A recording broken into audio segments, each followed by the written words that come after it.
So Twitter has been in the news quite a bit the last few weeks, probably since the last few years to be honest. And what's crazy is that there are lots of different, alternatives to Twitter that if you're wanting to go and switch over, I've already made a few videos explaining some other ones that you can try. But one of the biggest ones is Mastodon. I think that's how you basically say it. And essentially this is another Twitter type of alternative. I've seen a lot of people switching from Twitter to this specific, website. So let's go and see what the main differences are and basically see if it's worth switching to. Now, I don't think that if you have to go from one to the other, I do honestly think that, applications that you already own like Instagram and Snapchat, especially with that new Instagram Notes feature, you can probably find a lot more, of the similarities on those types of applications than these specific ones, since there's not too many people signing up for these, but it's still worth trying out and getting an account as soon as possible if you want. You can also try out other places like Reddit is another big one, but there's a few different key differences from Twitter and from, Mastodon. The first thing being is that Mastodon is actually a open source, website. So this is actually completely open source and you can actually download the code yourself via GitHub. So this is a really cool thing. So essentially you can see all of the code on the back end. It was actually reported that Twitter may actually go open source as well. They still have not done it yet, but all of the code within this project is completely viewable. You can actually download this code, mess around with it if you want to. You can build your own thing off this if you want to as well. It looks like there's a few different programming language in this one. So that is a really big thing. So because of that, it's a little bit more transparent. It's as transparent as you can get for an online project. And that is a really cool thing. So if you ever, want to contribute anything within, this specific project, you can just fork it. You can just go ahead and, edit it up. And that is something Twitter doesn't have. So that kind of gives a little bit more, transparency with that type of social network, which could be one of the main issues with Twitter right now. Another big thing I will say right now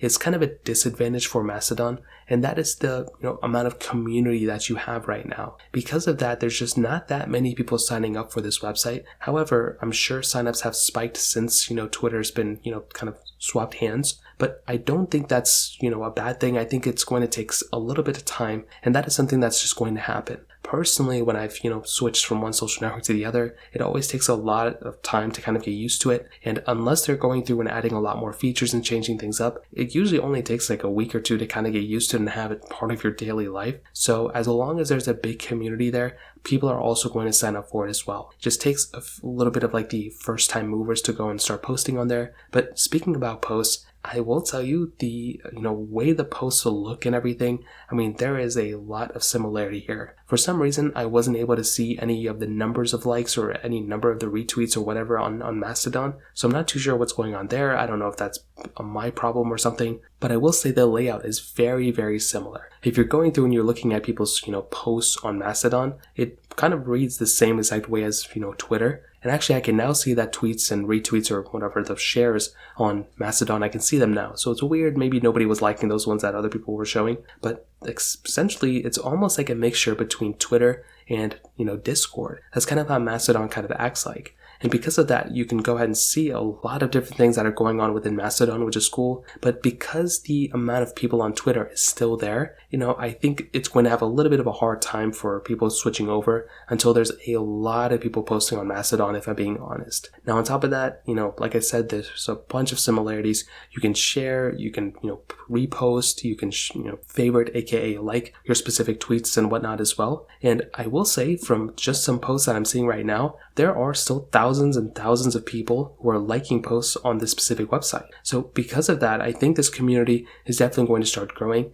And I do think there's going to be a massive amount of people who are going to end up using this type of website, maybe over maybe over Twitter. It just seems like it's just a bunch of people hating on Twitter on that website right now. So we'll see how it kind of goes. But I will say, if you're in the market and you wanted to go and switch over, I think Mastodon is a decent alternative. But I do think, like I said before, with applications you already own, like Snapchat and Instagram and Reddit, like you can just go on those and pretty much, still share your opinion. But it just depends on who else is going to be on there. And that's why it's so important for the community. As the number grows on Mastodon, I think that service is going to get better and better. And I do think more and more people are probably going to start using it as time progresses, unless some things change on Twitter. And I'll be very curious to see what ends up happening with that specific platform. But as of right now, that's kind of what we're rocking with, and I'm honestly very curious to see how both of those platforms end up changing up probably in the next few weeks and the next few months. So in terms of that kind of covers it up. If you have any other thoughts or questions, please let me know in the comment section below. Hit the like button, that would mean so much, but definitely hit that subscribe button. More importantly than everything else, I love every single one of you guys. Hopefully I'll catch you guys in the next video. Peace out till then.